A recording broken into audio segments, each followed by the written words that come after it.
إلى حضرة النبي المصطفى محمد صلى الله عليه وسلم وعلى آله وأصحابه وأزواجه وذريته وأهل بيته أجمعين. شيء لله لهم الفاتحة.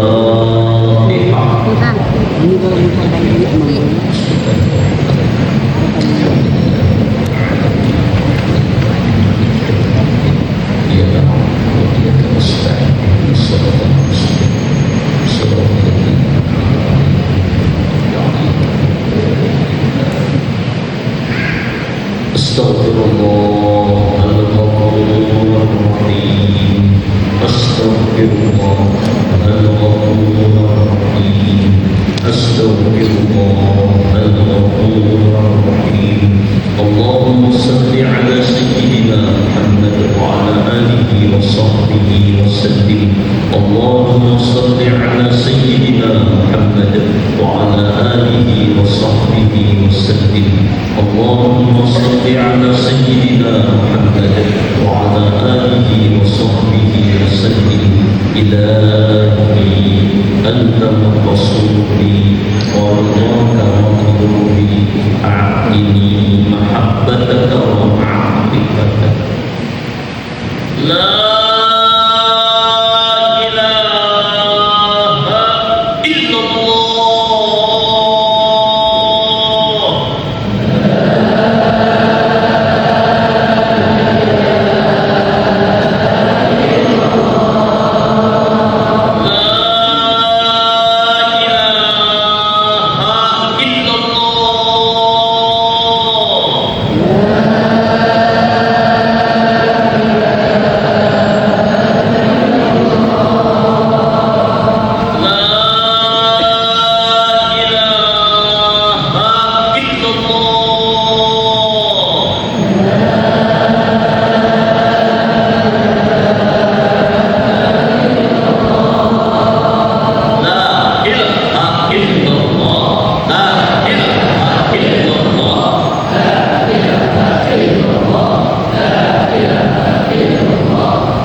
Sayyidina Muhammad Rasulullah sallallahu alaihi wasallam. Amin ya Allah. Bismillahirrahmanirrahim. Alhamdulillahi rabbil alamin. Allahumma salli wa sallim ala sayyidina Muhammadin wa ala ali sayyidina Muhammadin salatan tunjina biha min jami'il ahwali wal afat wa tafdhilan biha jami'al hajat wa tutahhiruna biha min jami'is sayyi'at wa tarfa'una biha 'indaka a'la darajat wa tuballighuna biha aqsal ghayat min jami'il khairat fil hayati wa ma'adana innaka 'ala kulli shay'in qadir. Innal ladzina yubayyi'unaka innama yubayyi'una Allah wallahu aydihim wa man nakasa fa innama yankusu 'ala nafsihi wa man aqala ma amana alayhi wa sayyidihi ajran 'azima.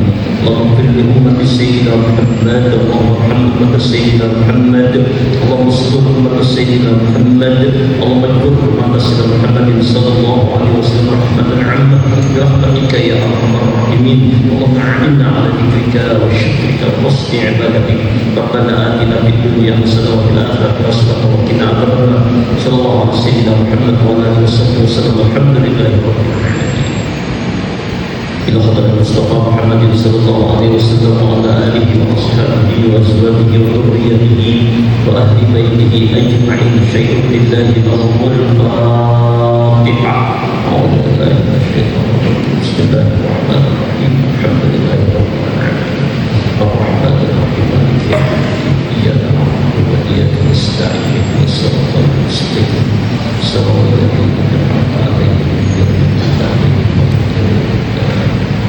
selain arwah ahli silsilatil qadiriyah wal syar'iyah wa jami' ahli qulub serta sultanil awliya wa الله مكتوب العلم وشهد الشيخ عبد القادر الجيلاني قدس الله سره القصيم بنيل أن الله سبحانه فقد قسم سيد عبد الله وقال رسول الله حديث الصفات وصفة كريم أن وصفة محمد رسول الله صلى الله عليه وسلم وأوصل قلوبهم وأهل سلسلتهم والآخرين عنهم شيء لله لهم الفاتحة Alhamdulillah Iyaka na'budu wa iyaka nasta'in ihdinas siratal mustaqim siratal ladzina an'amta 'alaihim ghairil maghdubi 'alaihim ثم إلى آبائنا وأمهاتنا ولكافة المسلمين والمسلمات والمؤمنين والمؤمنات الأحياء منهم والأموات شيء بالله لهم الفاتحة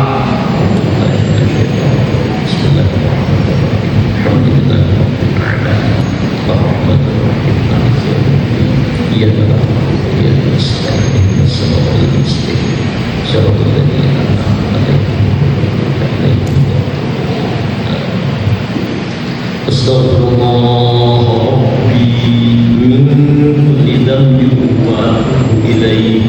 Astaghfirullah Rabbi min kulli dhanbin wa atubu ilayh. Astaghfirullah Rabbi min kulli dhanbin wa atubu ilayh.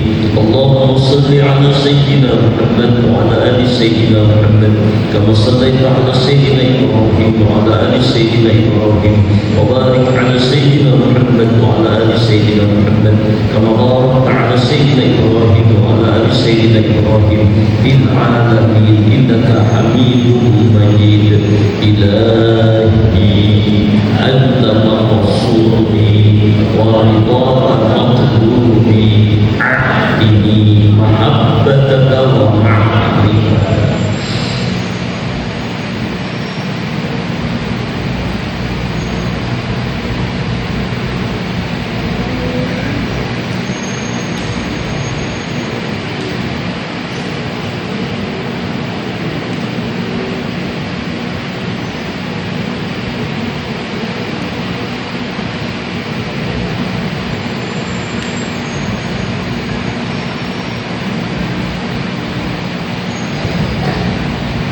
Sayyidina Muhammad Rasulullah sallallahu alaihi wasallam.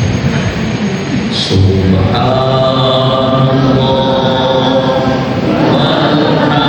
walhamdulillah wa la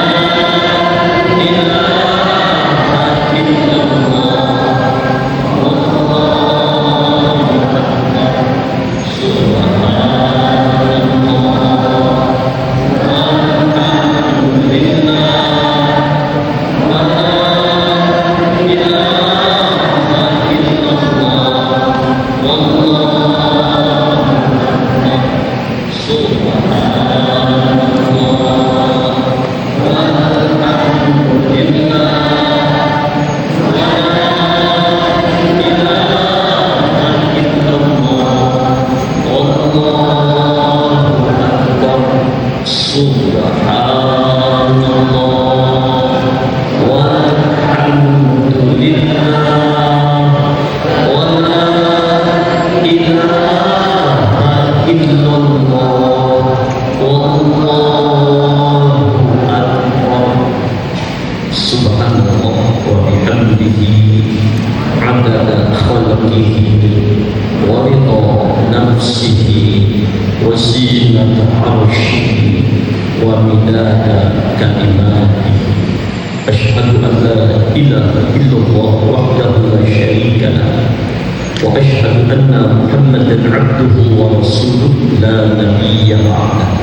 اللهم صل وسلم وكرم وعظم وبارك على سيدنا محمد وعلى آل سيدنا محمد. Jamaah Majlis Ta'lim At-Tawabin Santriwan-santriwan Nurul Mustafa, semoga kita selalu dapat tuntunan, bimbingan dan berbuka hijab rezat dalam Allah. Amin. Allahumma amin. Baik, kita akan melanjutkan pelajaran penawar bagi hati Di sini di halaman 99.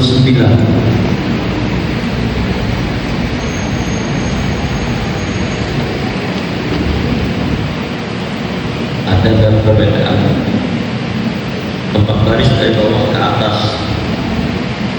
Kita sudah membahas bab yang kedua tentang khauf, artinya takut akan Allah Ta'ala. Lanjutkan pelajarannya.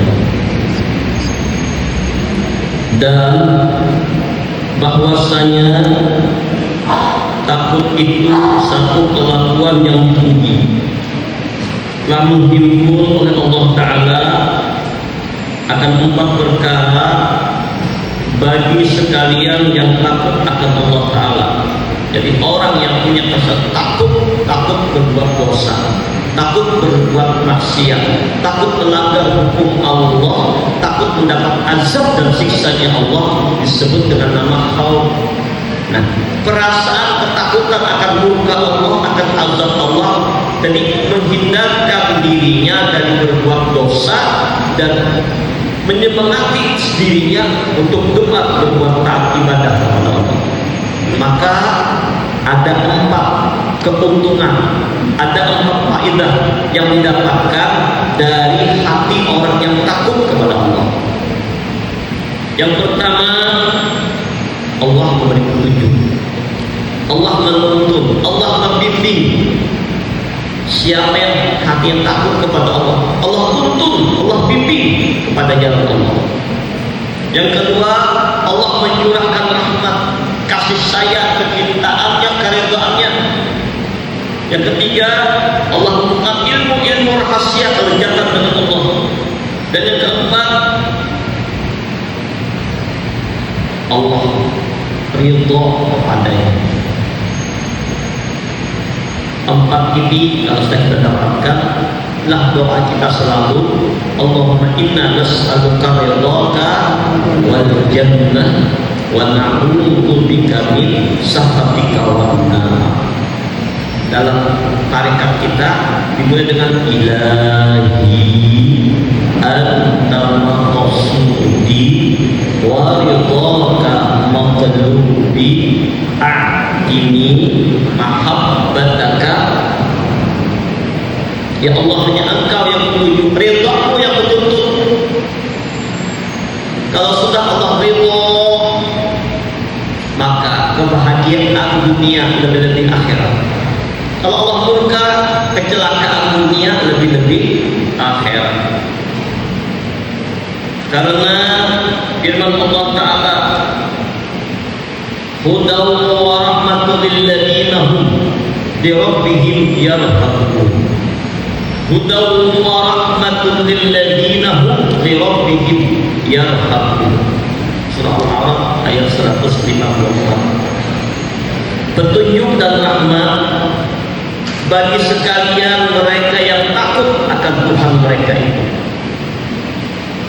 Dan firman Allah Ta'ala, innama yakhshallaha min ibadihil ulama.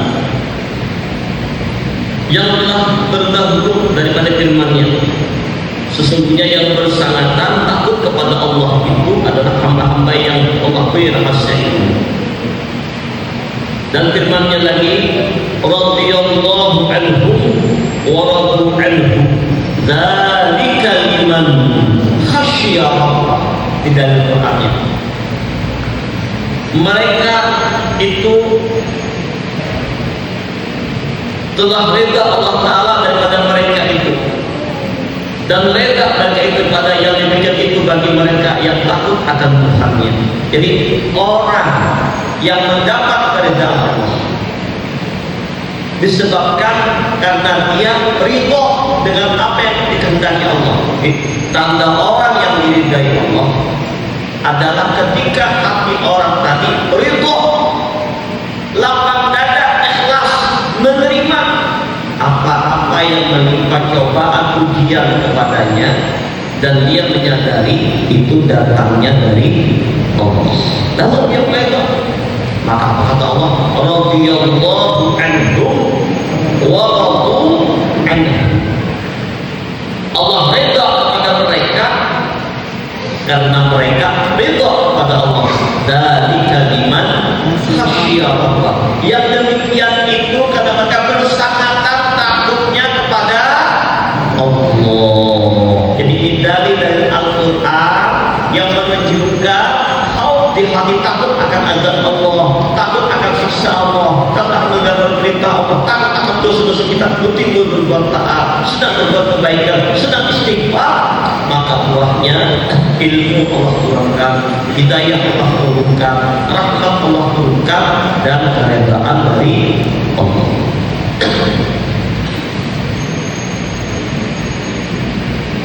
Dan ketahui olehmu akanlah rasanya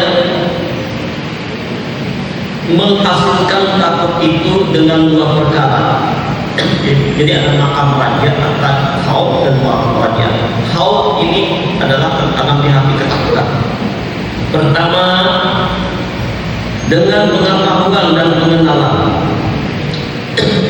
maka mereka yang mengetahui ia akan kebesaran Allah Ta'ala dan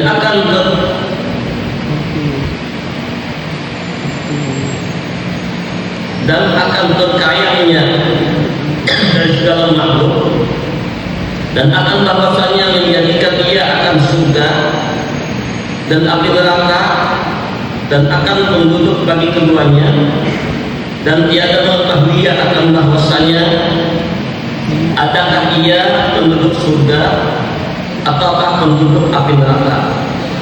Maka tak dapat tidak daripada takut itu akan Allah Ta'ala. Jadi yang pertama, lihat sini para santri, perhatikan semuanya.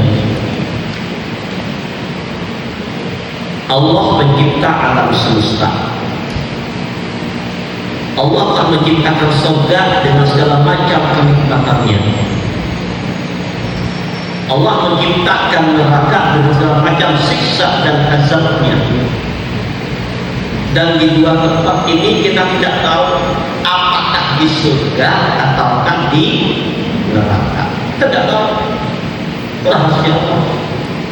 Sekali lagi, kita tidak tahu apakah letak kita di dalam surga ataukah di dalam neraka. Kalau tidak tahu di mana tempat kita takut kepada Allah, takut dengan azab Allah, takut dengan murkanya Allah, takut kalau dibakar oleh Allah dengan api neraka yang bersangatan, maka muncul ketakutan yang bersangatan sampai meneteskan air mata. Lihat, kalau kayu yang dibakar, di ujungnya api menyala, di ujung sana keluar air, buih, busa. Artinya apa? Kalau dia terbakar karena ketakutan akan murka Allah, mengenang akan dosa yang banyak, maka otomatis air matanya bercucuran. Nah, keberuntunganlah bagi orang yang takut kepada Allah. Radhiyallahu anhu wa radu anhu, dzalika liman khasyiya Allah. Allah ridha kepada mereka karena mereka ridha kepada Allah. Yang demikian itu bagi orang yang bersangatan takutnya dengan azab Allah, takutnya dengan murka Allah, takutnya dengan siksa Allah. Kalau takutnya dengan azab Allah, takutnya dengan siksa Allah, segera mereka bertobat, segera minta ampun. Kita tidak tahu apakah diletakkan di surga atau diletakkan di dalam neraka.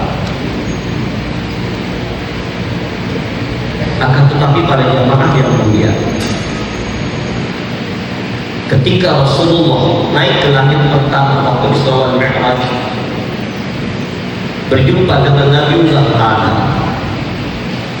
Nabiullah Adam itu kalau menoleh ke kanan senyum bahagia, menoleh ke kiri sedih menangis kecewa.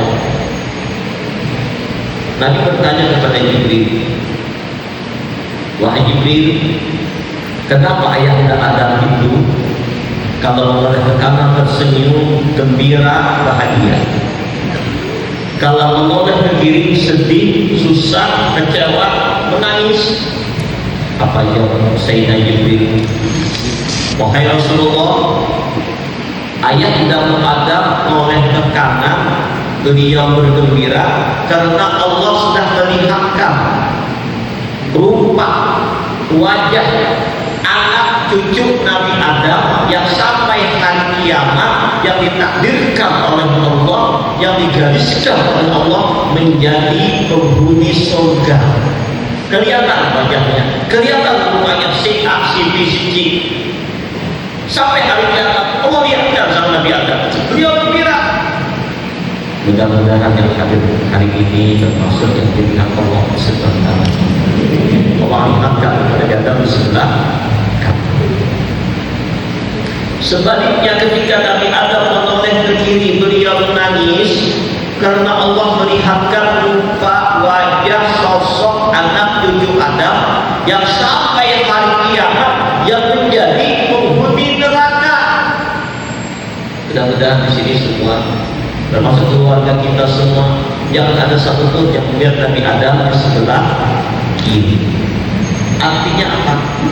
Orang-orang yang menjadi penghuni neraka hakikatnya sudah ditakdirkan oleh Allah. Orang-orang yang menjadi penghuni surga hakikatnya sudah ditakdirkan Allah. Orang-orang yang menjadi penghuni neraka pun sudah ditakdirkan oleh Allah. Makanya ketika Rasulullah berkumpul dengan para sahabat, selesai melaksanakan pemakaman seorang sahabat di Baqi Gharqad, Nabi berkata, wahai sahabat-sahabatku, sesungguhnya kita yang berada di alam dunia ini sudah digariskan oleh Allah, sudah ditakdirkan oleh Allah siapa-siapa yang menjadi penghuni surga. Sudah digariskan oleh Allah, sudah ditakdirkan oleh Allah siapa-siapa yang menjadi penghuni neraka. Mendengar penjelasan itu, para sahabat berkata, ya Rasulullah, kalau memang kami digariskan, ditakdirkan oleh Allah sejak di alam ajali menjadi penghuni surga, biar tidak beramal, tidak beribadah, tidak berbuat baik, bahkan berbuat maksiat, tetap ke surga, karena sudah ada takdir dari Allah. Sebaliknya, kalau memang Allah takdirkan kami ini menjadi penghuni neraka, biar rajin sholat, biar banyak amal, biar banyak ibadah, tetap ke neraka, karena sudah ada takdir dari Allah. Kalau begitu, untuk apa beramal? Menunggu takdir Allah saja ya Rasulullah. Apa jawab Nabi? Sahabat-sahabatku, bukan begitu maksudnya. Kalau memang orang itu ditakdirkan menjadi penghuni neraka nantinya, maka laku perbuatan pekerjaannya, gawiannya di dunia, gawian orang neraka. Sholat dilalaikan, berista tidak suka, mulutnya suka gibah fitnah orang lain, kerja maksiat dilakukannya sampai mati tidak bertaubat. Ini garisannya. Sebaliknya, kalau memang orang itu digariskan oleh Allah menjadi penghuni surga, maka tingkah laku perbuatannya di dunia ini otomatis tingkah laku perbuatan orang surga. Ada di antaranya senang, gemar untuk hadir di majelis ilmu, walaupun seminggu sekali, walaupun tidak istiqamah waktunya, dengan mengubah kajian hadir, senang, tergerak hatinya untuk menuntut ilmu. Para santri-santri tergerak untuk meninggalkan rumahnya, ayah bunda belajar menuntut ilmu bertahun-tahun lamanya. Bapak ibu yang hadir di sini sibuk dalam pekerjaan, meninggalkan pekerjaan menuntut ilmu. Itu salah satu ciri-ciri orang itu ditakdirkan menjadi penghuni surga. Allah, di cirinya tuh begini banget. Bagian Nabi, man salaka tariqan yaltamisu fihi ilman sahalallahu lahu tariqan ilal jannah. Siapa yang berjalan, bisa berjalan dengan niat menuntut ilmu, Allah mudahkan jalannya menuju jalan surga. Salatnya 5 waktu terjaga, senang berzikir dengan kalimat la ilaha illallah, la ilaha illallah, la ilaha illallah, la ilaha illallah, la ilaha illallah. Setiap waktunya senang, Allah mudahkan, Allah ringankan lidahnya berzikir. Dan Nabi mengatakan la ilaha illallah miftahul jannah. Kalimat la ilaha illallah itu membuka kunci surga. Surga itu berkunci, anak kunci membukanya adalah la ilaha illallah. Maka dia gemar, dia senang berzikir. Alhamdulillah bersama kita ada yang dari Suryalaya, Kiai Supriyanto. Beliau alhamdulillah membersamai para santri untuk beberapa waktu berzikir bersama. Bagaimana zikir kita ini seperti yang sebagaimana zikir yang di Suryalaya, gerakannya dan ajarannya yang sampai Rasulullah, zikir la ilaha illallah. Senang dia berzikir illallah. Itu cirinya, itu tandanya orang tersebut digariskan jadi penghuni.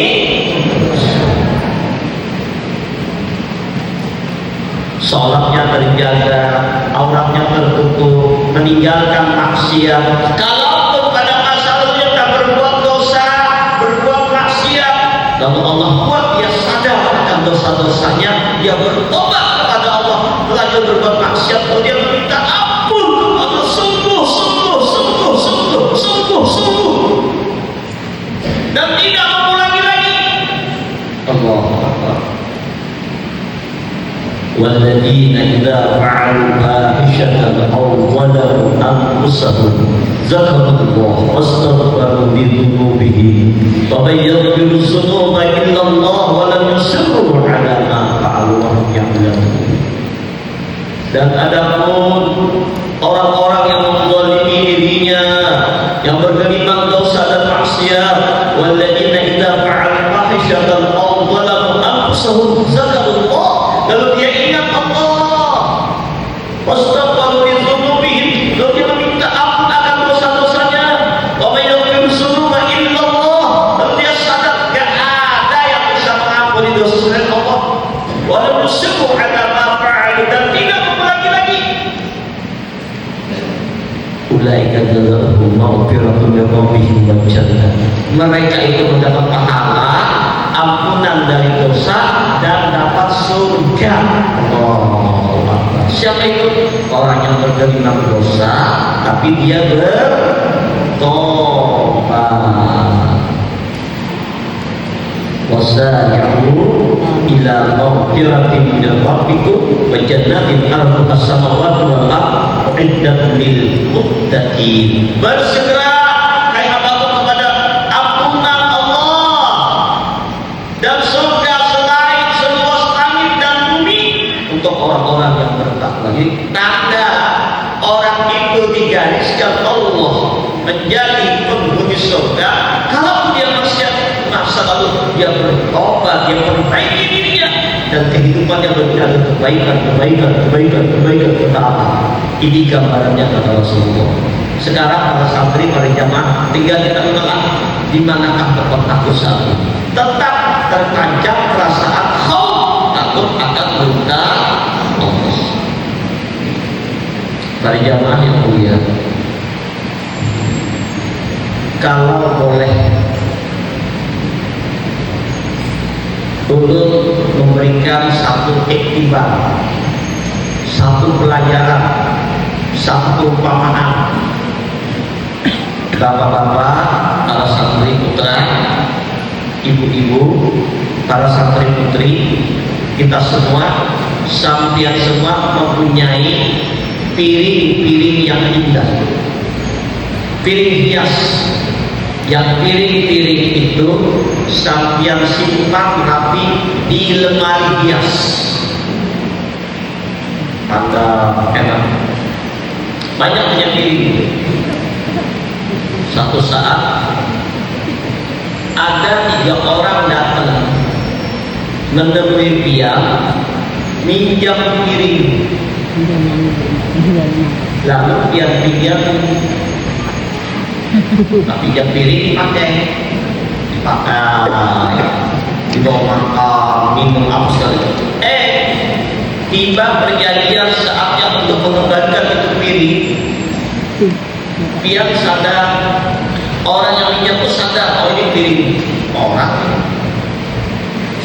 Kalau dikembalikan harus bersih. Lalu dia bersihkan piring kami, bersih, rapi, seperti semula, bahkan wangi. Lalu datang mengantar saat tiba, Bu, Pak, pemilik piring, ini piring turun kembalikan seperti semula. Ini piringnya. Betapa gembiranya si pemilik piring menerima. Kenapa? Piring yang bersih, wangi dari semula. Bahkan si peminjam berkata, ucapan terima kasih lebih, ada sedikit berkah untuk dia. Ini semangat, hasilnya nih, ini durian, ini layo. Yang salah paham, bukan setuju menyatakan buah tersebut lahak, jangan, enggak. Jadi bukan itu namanya layo, bukanlah. Nah, ya kan, tolong ganti. Selama ini kita ngomongnya buah, keren banget buahnya. Jangan kalau yang merah-merah, bunyinya panjang belah buah itu. Orang menyambar, ada tegak menyambarnya. Jangan lain salah sambar, layo, bukanlah.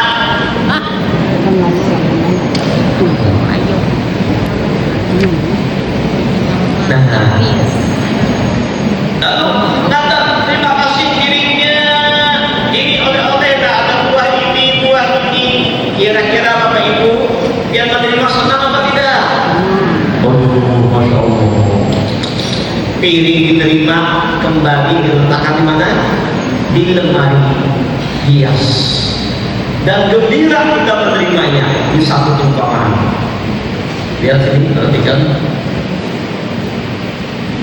Perumpamaan yang kedua, peminjam piring yang kedua telah pinjam lupa daratan rasa miliknya, bahkan gak diurus dengan tahu pakai, gak bisa membersihkan. Oh, kena gentang, kena noda, kotor piring ini. Sampai tiba waktunya mengembalikan ini piring kepada pemilik, kepada pihak. Oh, Pak, ini piring membelikan bagi baik banget. Dan dikembalikan piringnya apa? Kotor, banyak nodanya, banyak getahnya. Kira-kira Bapak Ibu pemilik piring senang apa marah? Marah. Yang satu senang apa marah? Ya Allah. Semua serapah. Macam-macam lain. Kamu apa piring musik baikkan asalnya? Tidak. Kotor. Asal terletakkan. Apa yang menjadi piring tadi? Diletakkanlah di tempat pencucian. Diapain? Dicuci, dibersihkan. Kalau masih kotor, bersihin lagi. Bila perlu pakai sabun, pakai satu. Bila perlu pakai sikat. Bisa mungkin berminggu-minggu, berbulan-bulan kebersihan tergantung tebal tipisnya nodanya, bersih semula. Baru diletakkan kembali di dalam lemari kaca, tapi dengan hati oh, dua. Ini ilustrasi ya, perumpamaan. Yang ketiga, si peminjam piring ini, orang yang ketiga, enak-enak makan piring ini. Saat tibanya piring tadi kembalikan, piringnya pecah. Remuk datang. Ini loh, piringnya pecah, kami berikan. Maka ada sini setelah piring pecah, minta maaf aja enggak. Nanti sudah, ini kita juga piringnya. Apa terjadi? Kira-kira mana marahnya? Yang kedua dan ketiga. Ketiga ini lebih marah yang tidak keturunan, yang tidak dapat dibayangkan marahnya. Kemudian apa terjadi pada piring yang pecah tadi? Dia apa itu? Dia apa itu sampai dibuang kemana? Ke tempat sampah, nggak dilihat lagi, nggak ditengok lagi. Apa perumpamaan piring ini? Diambil. Piring ini ibarat jasad dan roh kita. Sekali lagi, piring ini ibarat jasad dan roh. Piring itu jasad roh ini ciptaan Allah, milik Allah. Lalu sampai diciptakan Allah dan kata di dunia itu kita pakai ciptaan Allah tadi yang namanya piring, jasad dan roh ini. Tapi kita sadar bahwa piring ini akan kembali, jasad akan kembali ke hadapan Allah, roh kembali ke hadapan Allah. Maka asalnya suci. Kullu mauludin yuladu ala fitrah. Setiap orang yang lahir ke dunia itu suci, bersih, tidak ternoda. Maka yaitu orang yang puasa bulan Ramadan ditambah dengan 6 hari di bulan Syawal, karena kayaumin waladat ummuhu, tapi seperti keluar dia dari perut ibunya, tidak berdosa. Jadi orang yang keluar dari perut ibu itu tidak berdosa. Gak ada yang namanya dosa warisan, gak benar. Islam tidak mengenal yang namanya dosa warisan. Kalau Adam dianggap akan buah bumi, tidak bukan dosa kepada anak cucunya, ya Adam yang berdosa, yang minta ampun kepada Allah. Tidak ada dosa warisan atau penebusan dosa, tidak benar. Dalam Islam tidak ada. Suci, bersih. Cuma tadi ayah ibunya lah yang mewarnainya. Mau jadi Yahudi, mau jadi Nasrani, mau jadi joget, mau suka main HP, mau suka video game, mau game-gamean setiap hari. Terhadap abahnya, bila abahnya mau nyetir HP terus.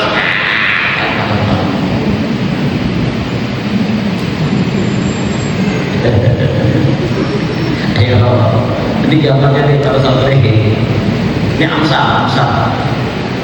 Asalnya suci, maka dia sadar, maka aku kembalinya harus suci. Maka dia banyak tobat, banyak beristighfar, banyak meminta ampun kepada Allah, menunjukkan dengan wudu. Likulli syai'in siqal, wa siqalatul qulub dzikrullah. Setiap sesuatu itu ada pembersihnya. Membersih dosa-dosa yang ada dalam diri ini, membersih jiwa-jiwa yang kotor dengan maksiat, jasad yang kotor dengan maksiat, dengan zikrullah. Maka di antaranya memperbanyak kita membaca la ilaha illallah, la ilaha illallah. Bapak Ibu, membersihkan dosa. Tak jatuh menyebut dakduk Allah. Itu pembersihan dosa. Nih, dicucikan dulu naik nafas, masuk keluar.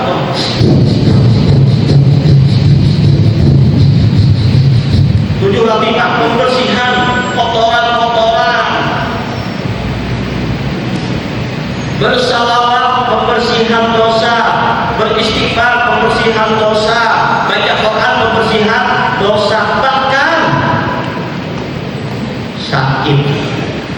fitnahan, hinaan, penderitaan yang Allah datangkan kepada kita, itu juga kafaratul lidzunub, pembersih dosa. Maka selalu istighfar. Mana pembersih dosa? Dengan wudu 5 hari minimal sehari selama mengukur dosa, selama mengukur dosa, selama pasti pembersihan dosa, dibersih terus, dibersih terus dengan zikir, dengan salawat, dengan taubat, dengan istighfar. Jiwa yang bersih, jasad yang bersih dari dosa zahir batin, saat kita dikembalikan piring tadi, jasad ini, roh ini, maka langsung diletakkan dalam kebalikannya, dimasukkan ke dalam surga bighairi hisab, tanpa hisab. Kenapa? Dibersihkan di dunia ini. Ayo Bapak Ibu, gak ada manusia sempurna, gak ada orang yang gak berdosa, tidak ada dari Rasulullah. Kita saja banyak ulama, siapapun ada hanya aib dan tapi yang sebaik-baik yang berdosa, yang bertaubat, memperbanyak membaca istighfar, dengan zikir, dengan hadis lebih ilmu, menggugurkan dosa. Seperti kita hadir hari ini, berulang hadisnya, saya membacakan ini. Ma min qaumin illa yadhkurullah azza wa jalla la yuriduna bidzalika illa wajhahu. Ada satu kaum yang berkumpul di suatu tempat yang kedatangannya semata-mata mencari keridhaan Allah, berzikir, memuji Allah, menggali ilmu Allah. Dan niat kedatangannya tidak ada lain selain mencari ridho yang dia tidak. Karena di masjid kami kita di sana ada renovasi, nah hanya sementara pindah kita ke pendopo Nurul Mustafa. Tadi ada hikmahnya bahwa sebenarnya pondok pian bergantung wifi di belakang itu sudah lantai 3, indah sekali. Pondok kita belakang tinggi dan ada airnya lengkap semuanya. Bahkan itu akan membangun juga sini untuk pondok santri masjid. Semoga baik Sami itu alat di Madinah. Jadi ada kita buat juga miniatur Ka'bah untuk latihan umrah dan haji. Jadi ada hikmahnya. Datang ke sini niatnya menuntut ilmu karena ada Allah. Ilangadahum munadin minas sama, maka para malaikat di langit berkumpul berkata, "Antum maghfuran lakum." Orang-orang yang hadir hari ini, beruntung kalian. Kalian bukan dosa-dosa kalian dihapuskan Allah. Jadi hadir di majelis ilmu pembersih dosa. Ayo berasihi. Kalau sudah berasih baik-baiknya, hati tenang, jiwa tentram, dibersihkan dari dosa-dosa kotoran. La ilaha illallah, la ilaha illallah. Semakin kencang, kalau makin kencang di kiri makin bersih. Coba di kotoran nih, bersihnya lembut aja. Bertusuk, kira-kira mau bersih kita? Salah 1000 tahun udah bersih. Kasih. Bukan teriak-teriak dari hati yang tertutup. La ilaha illallah. La ilaha illallah. La ilaha illallah. Oh, berguguran tuh. Apakah dia demikian? Kalau bertemu keras-keras, sedang-sedang saja. Yang penting dari dalam yang keras, Allah berubah. Itu terserah yang mana kebersihan. Ini yang pertama. Piring yang sudah dibersihkan, ya ayyatuhan nafsul mutmainnah irji'i ila rabbiki radiyatan mardiyah fadkhuli fi ibadi wadkhuli jannati. Piring yang kedua, piring yang kotor, jasad dan hati yang kotor, karena bergelimang dengan dosa, bergelimang dengan maksiat, baik maksiat zahir atau maksiat batin ria, ujub semua, gak dibersihkan. dengan tobat, dengan istighfar, selalu berbuat dosa, selalu berbuat maksiat, maka akan terjadi jiwa yang kotor. Ketika dicabut sakitnya luar biasa. Ketika jenazahnya diantar ke kubur, dimasuk dalam kubur, tempatnya sudah disiapkan pembersihan. Jadi dibersihkan. Di alam barzakh itu tempat pembersihan kotoran dengan apa? Dengan api, kalajengking, ular, cambukan, api, kalajengking, ular. Itu bukan ular sebenarnya, jelmaan dosa yang dibersihkan.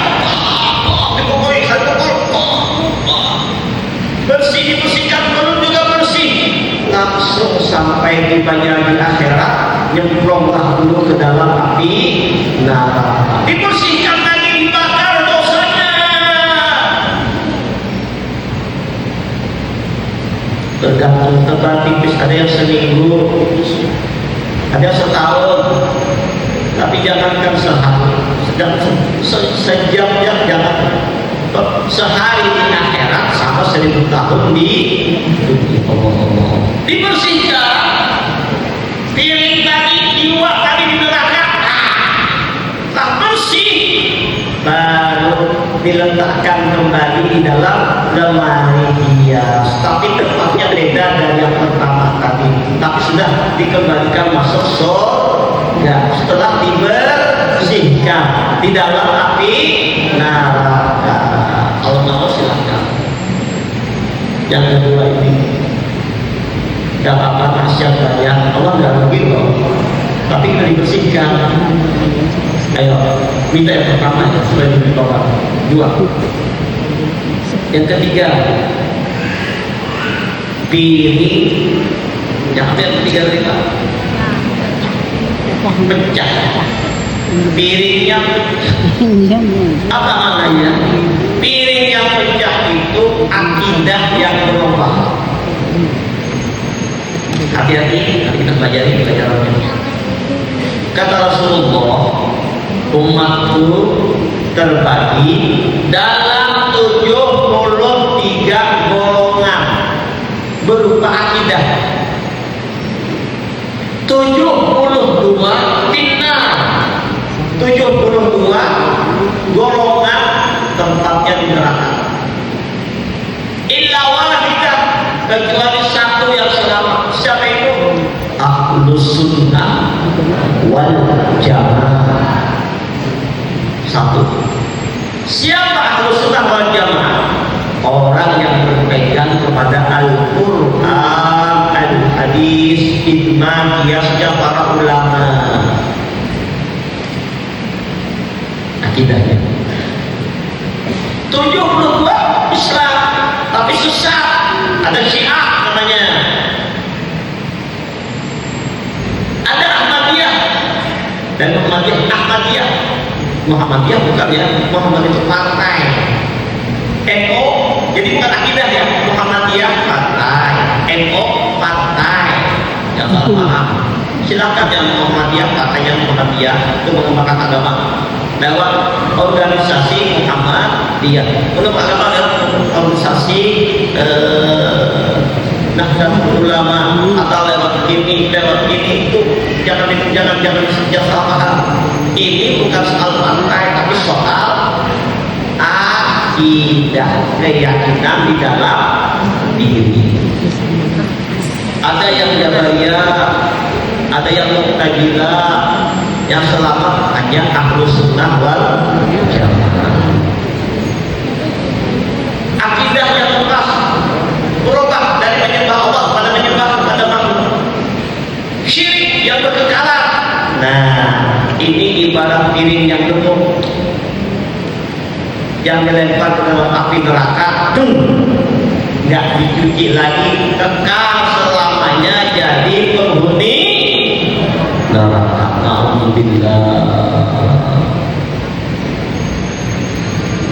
Maka itu selalu munculkan di hati ini perasaan takut kalau mendapat murka dari Allah.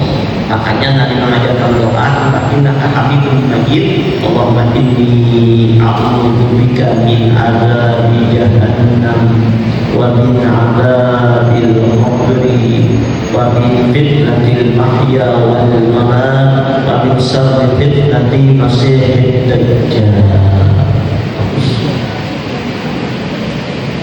Ini salah satu upaya kita dengan berjuang air mata, taubat, istighfar, bersihkan supaya jangan dicuci lagi, langsung masuk surga bil ghairi hisab. Allahumma shalli ala sayyidina Muhammad.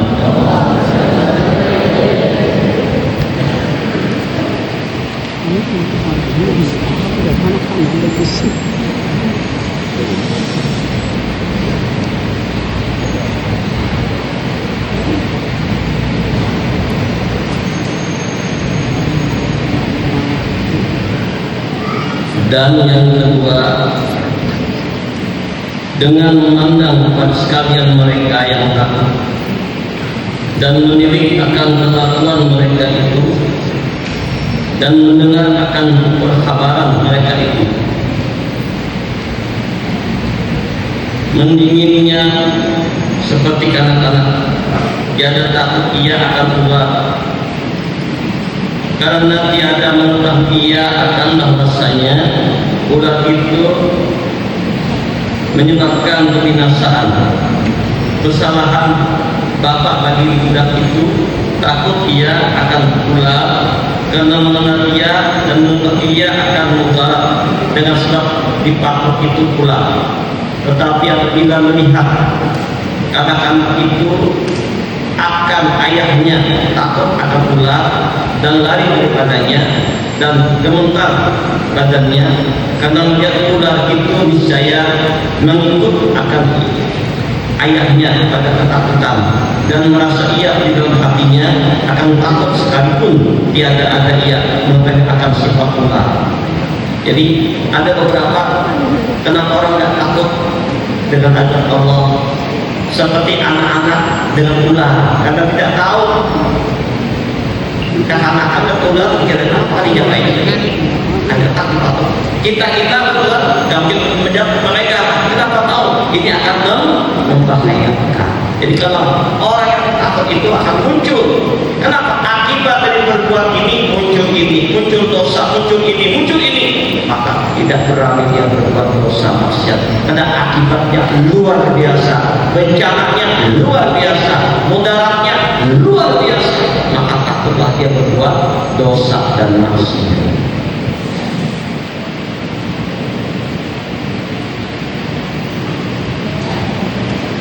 Sudah jam 6 dan 10, sebentar lagi waktu maghrib.